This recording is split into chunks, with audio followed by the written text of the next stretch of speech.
बिस्मिल्लाहिर्रहमानिर्रहीम। नाज़रीन, आप देख रहे हैं एशरियन टीवी। अज़हर इजाज़ी आपकी खिदमत में हाजिर है। नाज़रीन, कलंदर लाहौरी मुफक्कर इस्लाम हज़रत अल्लामा इकबाल का एक शेर है कि सितारों से आगे जहां और भी हैं, अभी इश्क के इम्तिहान और भी हैं। हम सितारों के आगे जो जहान है उस पे बात करेंगे, और इस मौजू पे बात करने के लिए मेरे साथ एक मुस्तनद इल्मी शख्सियत तशरीफ फरमा है। मैं इनका मुख्तसर सा तारुफ करवाता हूँ। ये शख्सियत अपने अंदर एक पूरी कायनात है, एक इल्म का समंदर है, हमारा कीमती सरमाया है। मेरी मुराद है जनाब प्रोफेसर डॉक्टर अताउल्लाह खान साहब। सबसे पहले अगर मैं इनकी किताबों का तारुफ करवाऊं तो मेरे पास एक पहली किताब उर्दू और फारसी के रवाबित, एक बहुत मुस्तनद किताब है जो लोग कुतब से शगफ रखते हैं, उनके लिए वाकई एक बहुत बेहतरीन जो है वो तोहफा होगी पढ़ने के हवाले से। इसको जरूर मुतालिया फरमाइएगा। मेरे पास इनकी दूसरी किताब जो है इसका तारुफ करवाता हूँ, और ये है कानूनी दस्तावेज नवीसी। और अब मैं बात करता हूँ इनकी तीसरी किताब की, और वो है उर्दू जूद नवीसी का इर्तिका। डॉक्टर साहब ने इस किताब में रस्मुल खत के हवाले से सैर हासिल बात की है। एक और किताब का मैं जिक्र करूंगा, ये है उर्दू जूद नवीसी। उर्दू शॉर्ट हैंड पे एक बहुत मुस्तनद किताब है। एक और किताब जो कि हमारे पास दस्तयाब नहीं है, उसका टाइटल है इंजिबाती कार्रवाइयां। ये 400 सफ़ात की ज़ख़ीम किताब है। इसके बाद मैं एक डॉक्टर साहब के हवाले से एक और बात करूंगा कि एक किताब है रोशनी के सफ़ीर। इस किताब में 53 जो नामवर उस्ताज़ा हैं वतन अजीज के, उनके ऊपर बात की गई है। बड़ी बात यह है कि उन 53 उस्ताज़ा में डॉक्टर साहब का नाम भी शामिल है। डॉक्टर साहब की जो शख्सियत है वो एक इल्म दोस्त इंसान है, और आपकी सारी उम्र तहसील इल्म और दरसो तदरीस में गुजरी है। आपके शागिर्दों में जर्नल, सेक्रेटरीज और मुख्तलिफ यूनिवर्सिटीज के प्रोफेसर साहिबान शामिल हैं। नाज़रीन, आज जिस टॉपिक पे बात करेंगे वो टॉपिक ये है कि डॉक्टर साहब ने एक कायनात का इल्हामी नक्शा मुरतब किया है। स्क्रीन के हमारे बैक साइड पे आपको नजर आ रहा होगा, ये एक इल्हामी कायनात का इल्हामी खाका है जो डॉक्टर साहब ने मुरतब किया है। इसी हवाले से आज के प्रोग्राम पे डॉक्टर साहब से बात करेंगे। डॉक्टर साहब, बहुत शुक्रिया, आपने हमें टाइम दिया। ये बताइएगा कि ये जो कायनात का इल्हामी खाका आपको कैसे ख्याल आया कि इसको तरतीब दिया जाए? औज़ु बिल्लाहि मिनश शैतानिर रजीम, बिस्मिल्लाहिर रहमानिर रहीम। इस खाका के बनाने का जो ख्याल है बहुत पुराना है। मैं कॉलेज का तालिब इल्म था, मेरे ज़माने में केमिस्ट बहुत थे। वो तरह तरह के सवालात करते थे, तो उनका ख्याल था कि ये कायनात हादसाती तौर पर वजूद में आ गई है, कोई हकीकत नहीं है। क्योंकि मेरा बैकग्राउंड दीनी और मजहबी था, तो इस लिहाज से मैंने उनसे बहस शुरू की, और मैंने उनसे कहा कि भाई हमारी ज़िंदगी बड़ी मुरत्तब ज़िंदगी है। हम सांस लेते हैं, सांस छोड़ते हैं, ज़िंदगी हमारी चलती है, और एक बाकायदा उसूल के तहत ये पूरी कायनात चल रही है। सुबह को सूरज निकलता है, शाम को गुरूब हो जाता है, चांद निकलता है। तो ये पूरा निज़ाम कायनात का एक मुरत्तब अंदाज से चल रहा है। ये हादसाती तौर पर ऐसा कभी नहीं हो सकता। उनसे मेरी बहस हुई, और दूसरे दिन मैंने एक मजमून लिखा, ये कायनात हकीकत है, हादसा नहीं। ये मजमून अपने उस्ताद को दिखाया, तो उन्होंने कहा कि कहाँ से नकल करके लाए हो? मैंने कहा सर मैंने नकल नहीं किया, मैंने खुद ही लिखा। कल मेरी एक बहस हुई थी इस तरह के दोस्तों से, तो ये मैंने बात जो की थी उनसे, उस पर ये मजमून लिख कर लाया हूँ। बड़े खुश हुए वो। तो ये पहला ख्याल था जो मेरे जहन में पैदा हुआ, और ये कोई 64-65 की बात है। तो ये कोई 60 साल से ये ख्याल मेरे जहन में है, और ये आहिस्ता आहिस्ता तरक्की करता हुआ आज इस मुकाम पर पहुंचा है। लेकिन इस किताब के मुरतब करने में असदुर्रहमान कुदसी साहब, जो अपने ज़माने के बहुत बड़े अल्लामा थे, दुर्वेश थे, अल्लाह वाले आदमी थे, और उनकी रूहानी शख्सियत ऐसी थी कि अल्लामा इकबाल, मौलाना अशरफ अली थानवी और उस जमाने के बड़े बड़े उलमा उनसे अकीदत रखते थे, मुलाकात करते थे। तो अल्लामा असदुर्रहमान कुदसी की किताब इल्म व इरफान मेरी नज़र से गुजरी। जब मैंने उन्हें पढ़ा तो जो कुछ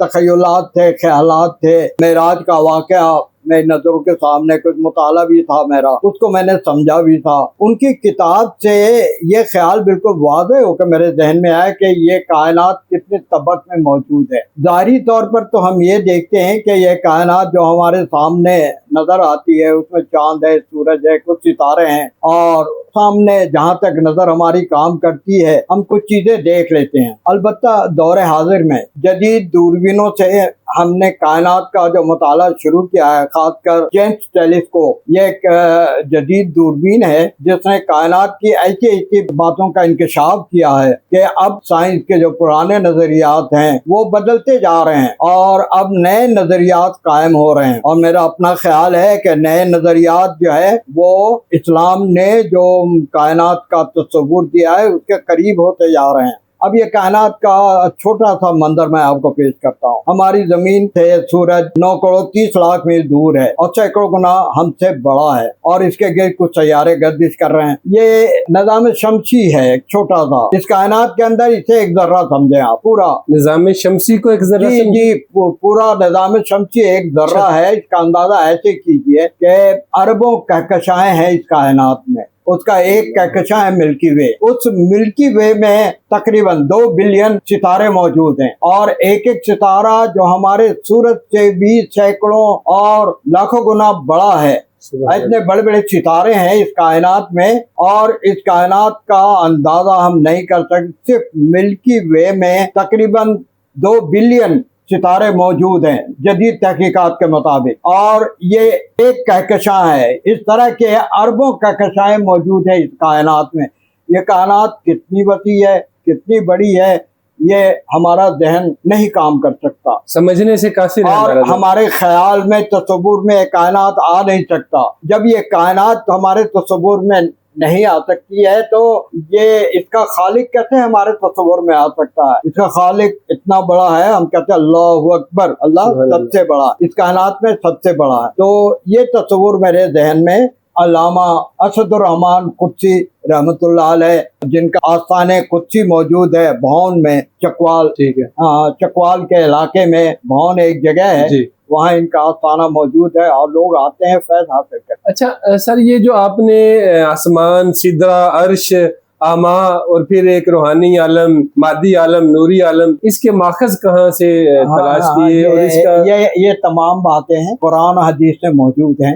आप इल्म इरफान पढ़ेंगे तो हजरत कुद्दूसी ने कुरान की आयात अहादीस के हवाले से बात की है, उन्होंने बड़ी तफसीर इसके बताई है। मैं थोड़ी सी तफसील आपको चंद अल्फाज में इसे बयान करने की कोशिश करूंगा। हवाला इस वक्त देना जरा मुश्किल है कि बात बहुत तवील हो जाएगी, तो मुख्तसर अंदाज से मैं ये बात करता हूँ कि दुनिया तो हमारे सामने हम देख रहे हैं जी, हमारे सामने चांद, सितारे, सूरज और ये जो कुछ भी हमें नजर आ रहा है, ये एक कायनात है। इसको शहादा कहते हैं, यानी वो चीज जो नजर आ रही है, जो हमारे सामने आ रही है, ठीक है, ये आलम शहादा है। यानी जो चीज हमें नजर आ रही है, जिसे हम देख सकते हैं, ये आलम शहादा है।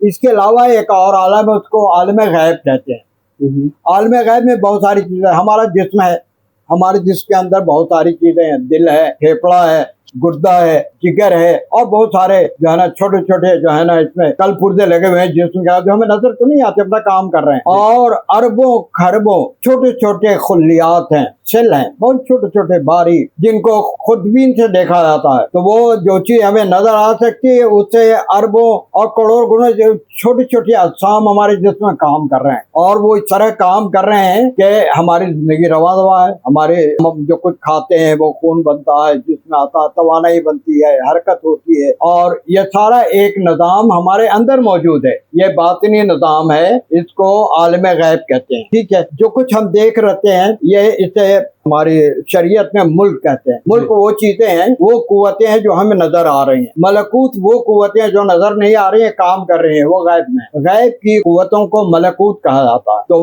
मलकूत का एक आलम है, वो हमारे जिस्म के अंदर मौजूद। कायनात तो बहुत बड़ी है, हम अपने जिस्म पे गौर करें, हमारी आंख पे गौर करें तो हमारे डॉक्टर हजरात समझते हैं, जो डॉक्टर हैं उनको पता है कि आंख के अंदर एक पूरी कायनात है। एक छोटा सा कर्निया है, एक छोटा सा जो है ना वो आंख के अंदर पुतली है, और वो पुतली एक कायनात है। कैसे काम करती है, हमारा कैमरा कैसे काम कर रहा है, फोटोग्राफी कैसे हो रही है, वो सारा इल्म उसके अंदर मौजूद है। और یہ علم حادثاتی طور پہ نہیں ہو سکتا، یہ متعین علم ہے، ایک حکیم قادر علیم خالق نے یہ سب چیزیں بنائی ہوئی ہیں، اس پہ غور کریں۔ ابھی حال میں نے پڑھا ہے کہ چین میں سینکڑوں سائنسداں مسلمان ہو گئے ہیں قرآن کے سائنسی حقائق کو پڑھ کر، اور وہاں چین میں اس پہ بحث شروع ہو گئی ہے کہ قرآن اور سائنٹیفک جو کنسیپٹ ہیں ان میں کتنا لگاؤ ہے، کس طرح کا ہے کہ ایک ایسی کتاب جو اس سرزمین میں نازل ہوئی جہاں کوئی مدرسہ تک نہیں تھا، کوئی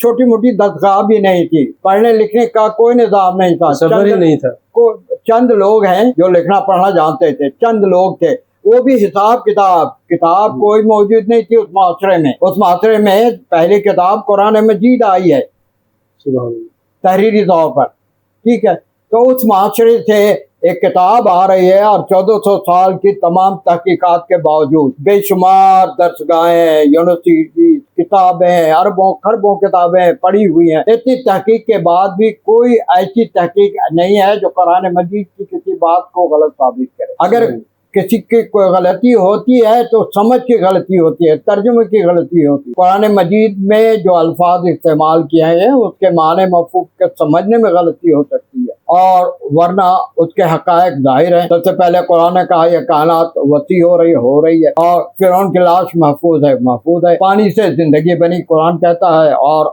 موجودہ سائنس بھی یہی کہہ رہی کہ پانی سے ہماری زندگی ہے۔ ہماری زمین صبح کے وقت سانس لیتی ہے، اب سائنس بتا رہی ہے کہ کاربن ڈائی آکسائڈ صبح کے وقت باہر ہوتا ہے، آکسیجن اندر آتا ہے۔ تو اس طرح کی بے شمار چیزیں ہیں، میں کوئی سائنسدان نہیں، میں سائنسی بات نہیں کرنا چاہتا۔ تو یہ جو ہے کہ ہمارے اسد الرحمان قدسی صاحب کی کتاب علم و عرفان سے یہ آئیڈیا لے کر میں نے ایک نقشہ بنایا ہے۔ دنیا کے اوپر 7 آسمانیں ہیں، 7 آسمان، جی 7 آسمانیں، میں نے آسمان ایک ہی رکھا لیکن یہ 7 آسمانیں ہیں، ٹھیک ہے، اور آسمان سے اوپر ہماری نظر نہیں جا سکتی، ٹھیک، ہماری نظر ان چیز کو ان کو دیکھ سکتی ہے جن کی مادی کوئی صورت ہے، چھوٹی سی بھی، اربوں خربوں گنی چھوٹی چیز بھی اگر کوئی مادی صورت رکھتی ہے تو اسے ہم دیکھ سکتے ہیں، اگر مادی صورت نہیں رکھتی ہے تو ہم اسے نہیں دیکھ سکتے۔ جیسے کہ اللہ کے بارے میں اسلامی نظریہ ہے کہ کوئی نظر اس کو نہیں دیکھ سکتی اللہ کو۔ اللہ کا ایک نام ہے لطیف، لطیف کے معنی باریک، وہ اتنا باریک ہے کہ نظر اس کو نہیں دیکھ سکتی، اللہ لطیف ہے نا جی۔ اور اللہ جو ہے اتنا چھوٹا، اتنا باریک ہے، اور اللہ کا نام ہے صغیر، سب سے چھوٹا، کبیر، سب سے بڑا، اس کائنات میں سب سے بڑا بھی ہے اور سب سے چھوٹا بھی ہے اس کی ذات۔ تو یہ دنیا کے اوپر آسمان کے اوپر سب جب معراج میں آپ جائیں تو رسول صلی اللہ علیہ وسلم جب آسمان سے اوپر گئے تو کہتے ہیں کہ میری ایک جوت زمین اور 7 آسمان کے برابر، اس فاصلے کا اندازہ آپ کریں کہ سدرہ کا علاقہ کتنا پھیلا ہوا ہے، وہ روحانی علاقہ ہے، مادی کوئی شے نہیں، مادی چیزیں صرف دنیا اور آسمان میں ہیں، اور اس کے اوپر سدرہ کا جو علاقہ ہے وہ روحانیت کا ہے، ٹھیک ہے۔ روح جو ہے ایک حقیقت ہے ہمارے جسم میں، جب تک ہے ہم زندہ ہے، نکل جاتی ہے، گرچہ ہم اسے دیکھ نہیں سکتے، بہت باریک ہے، وہ بہت باریک ہے، اور خودبین اور دوربین سے نہیں دیکھ سکتے آپ، اور وہ عالم ارواح ہے، میں نے لکھا ہے روحانی عالم۔ یہ سدرہ کا پورا علاقہ جو ہے یہ روحانی عالم ہے، صرف وہاں ارواح ہیں، ہم دنیا میں آنے سے پہلے عالم ارواح میں ہوتے ہیں، اللہ نے پہلے ہماری روح پیدا کی ہے، ٹھیک ہے، عالم ارواح میں ہوتے ہیں، دنیا میں ہم آتے ہیں مادی صورت میں، جب ہماری روح آتی ہے، پھر روح ہماری نکلنے کے بعد مختلف جگہوں پر جو ان کے مقامات ہے وہاں پہ جاتے ہیں، جیسے کہ معراج کے واقعے سے پتہ چلتا ہے کس آسمان پہ کون انبیاء ہیں وہاں پر، ٹھیک ہے، یہ بات ہے۔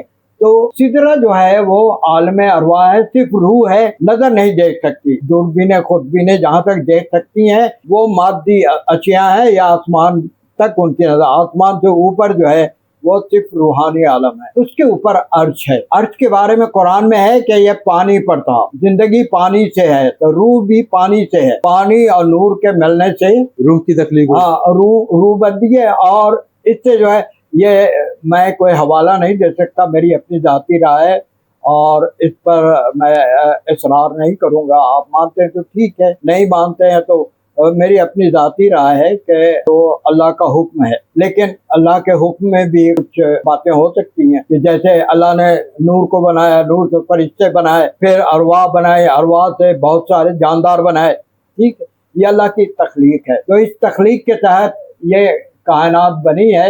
سدرہ میں یہ ہے۔ پھر عرش ہے، عرش وہ پہلا علاقہ ہے جس کو اللہ نے خلق کیا، بنایا۔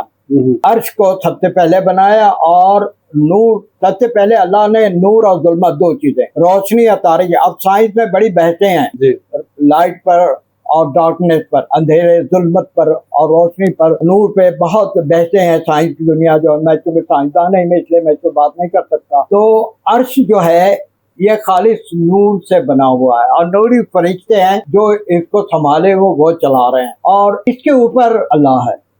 رسول اللہ صلی اللہ علیہ وآلہ وسلم سے صحابہ نے پوچھا کہ اس کائنات کے بنانے سے پہلے اللہ کہاں تھا؟ تو آپ نے فرمایا فی عامہ میں تھا، اور عامہ سے عرش پر آ کر کائنات کی تخلیق کی، پھر عامہ میں چلا گیا، وہ عامہ میں ہے۔ یہ اسد الرحمان قدسی کی کتاب میں یہ حوالہ موجود ہے، کہ اور بھی حدیثوں میں یہ حدیث موجود ہے کہ اللہ عامہ میں تھا، وہاں سے عرش پہ آیا اور کائنات کی تخلیق کی، پھر عامہ میں چلا گیا۔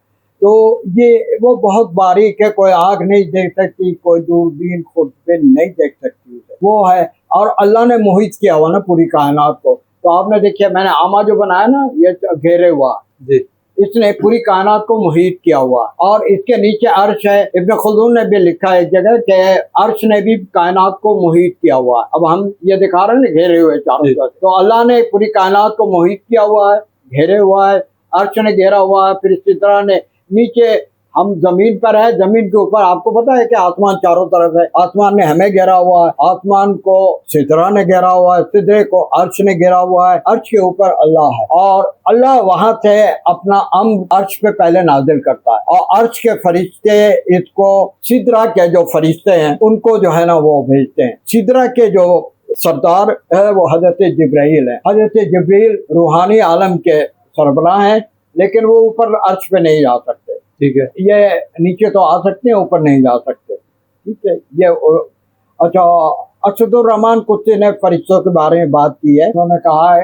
نوری فرشتے عرش پہ ہوتے ہیں، روحی فرشتے سدرہ پہ ہوتے ہیں، اور زمین آسمان پہ ہے نا ان کو عنصریون کہتے ہیں، جسے عناصر ہم کہتے ہیں نا، جس عناصر سے کائنات، عناصر سے ہماری زندگی عناصر سے بنی ہوئی ہے، تو وہ فرشتے ہیں، اور وہ جو ہے اس کائنات کو چلا رہے ہیں۔ یہ ایک اللہ کا نظام ہے، اور چند باتوں میں اس کو بتایا نہیں جا سکتا۔ سر یہ جو اللہ کا فرمان ہے کہ ہم آپ کی شارک سے بھی زیادہ قریب ہیں، تو اللہ تو عامہ میں ہے، تو اس کو ہم کیسے؟ نہیں، اللہ تو ہر جگہ ہے نا جی، اللہ کا خاص مقام تو عامہ ہے، جہاں کوئی اور چیز نہیں ہے، صرف اللہ کی ذات ہے، الہی۔ میں نے لکھا ہے یہ الہی عالم ہے، ٹھیک ہے، یہ اللہ کا عالم ہے، وہاں اور کوئی چیز نہیں ہے۔ رسول اللہ صلی اللہ علیہ وسلم سے ملاقات اللہ کی ہوئی ہے عرش کے آخری حد پر، عرش کے اوپر جا کے، اور اللہ سے ان کے درمیان ملاقات ہوئی ہے۔ آپ عرش تک گئے ہیں، عرش کے اوپر نہیں گئے رسول اللہ صلی اللہ علیہ وسلم، وہ اللہ کا خاص علاقہ ہے۔ اور پھر اللہ کا نور ہر چیز میں شامل ہے، اس کا نور، اللہ نور کی صورت میں، اللہ نور السماوات والارض، اللہ نور ہے زمین و آسمان کا، یہ جو روشنی ہے جس زندگی ہماری ہے، تو اللہ تو ہر جگہ موجود ہے، اس کی روشنی ہر جگہ موجود ہے، چھوٹے سے ذرے سے لے کے اس کائنات کے عرش تک جو کچھ بھی ہے وہاں پہ اللہ موجود ہے۔ اور اللہ کا نام بھی جیسے پہلے میں نے بتایا، اللہ کا ایک نام ہے لطیف، اللہ لطیف، اللہ لطیف ہے، لطیف سب سے باریک ہے، تو وہ چیز ہے کائنات کے اندر، جاری و ساری ہے، پوری کائنات میں ہے، شہرک سے قریب ہے۔ سر اس کو ہم یعنی جو بہت کم سمجھ رکھنے والے لوگ ہیں، ہم اس خاکے سے اللہ کی ذات کو کیسے سمجھ سکتے ہیں؟ حالانکہ وہ خود کہتا ہے کہ میری خلق میں تصور کرو، تدبر کرو، میری خلق میں کرو، میری ذات میں نہیں۔ ہم اس کو کیسے ملاپ کر سکتے ہیں؟ عقلی طور پر تو ہم یہ کہہ سکتے ہیں کہ جو چیز ہمیں نظر آ رہی ہے اس پر ہم یقین کرتے ہیں، اس کو ہم جانتے ہیں جی۔ عقلی طور پر یہ بات بھی ثابت ہے کہ کائنات میں بہت سارا ایسا عمل بھی ہو رہا ہے جس کا کرنے والا ہمیں نظر نہیں آتا، ہو رہا ہے۔ اور عقلی طور پر یہ بات ثابت ہے کہ ایک شخص نیو یارک میں ہے، ہم یہاں اس کی تصویر دیکھ رہے ہیں جی سر، ٹھیک ہے، وہ نظر آ رہا ہے ہم کو، ہے نا جی۔ عقلی طور پر ممکن نہیں ہے،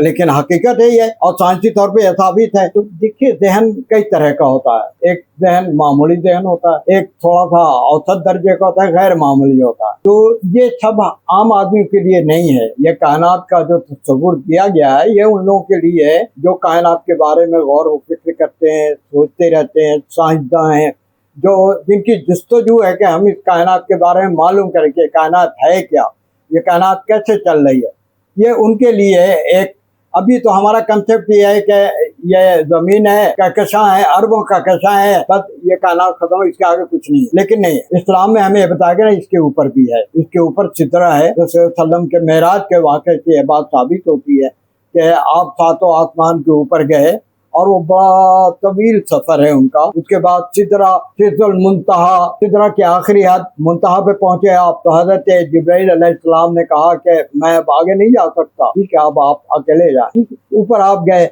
आगे जो है वो नूरी आलम है, आप उस आलम में भी गए, और ऊपर जो इलाही आलम है वहाँ नहीं गए आप, वो सिर्फ अल्लाह का, वहाँ कोई दूसरी शय, कोई जात नहीं जा सकता। डॉक्टर साहब बहुत शुक्रिया, आपने हमें टाइम दिया। आज का जो मौजू है इसको यहीं इख्तिताम करते हैं। आपका भी शुक्रिया, आपने मौका दिया कि एक चीज मैंने बनाई इसकी वजाहत करूं। अब तक इसकी वजाहत नहीं हुई है क्योंकि एक बिल्कुल नई चीज है, नया काम है, तो ये बात वाज़ेह होते होते होगी। अभी इस पे बहुत सारे लोग अब इस पे राय देंगे, इस पे गौर और फिक्र करेंगे। ये आम लोगों के लिए नहीं है, ये साइंसदानों के लिए है। जब साइंसदान इस पे गौर करें कि आप गैलेक्सी तक आप जाते हैं, उसके ऊपर आप जो कुछ देख रहे हैं आप समझ रहे हैं इसी का हिस्सा है, तो आगे को समझने के लिए आपको दीन इस्लाम की तरफ, कुरान की तरफ आना पड़ेगा। नाज़रीन, दीन के हवाले से एक बहुत दिलचस्प मालूमात आपने मुलाहजा फरमाई। अगर इकबाल के ज़ुबान में बात की जाए तो जैसे कि मैंने प्रोग्राम के आगाज़ में कहा कि सितारों से आगे जहां और भी है, डॉक्टर साहब ने इस बात पे की तरफ इशारा किया। आज का प्रोग्राम आपको कैसा लगा, अपनी राय से ज़रूर आगाह फरमाइएगा। हमारे चैनल को सब्सक्राइब, लाइक और शेयर कीजिएगा और अपना बहुत सा ख्याल रखिएगा। अल्लाह निगहबान।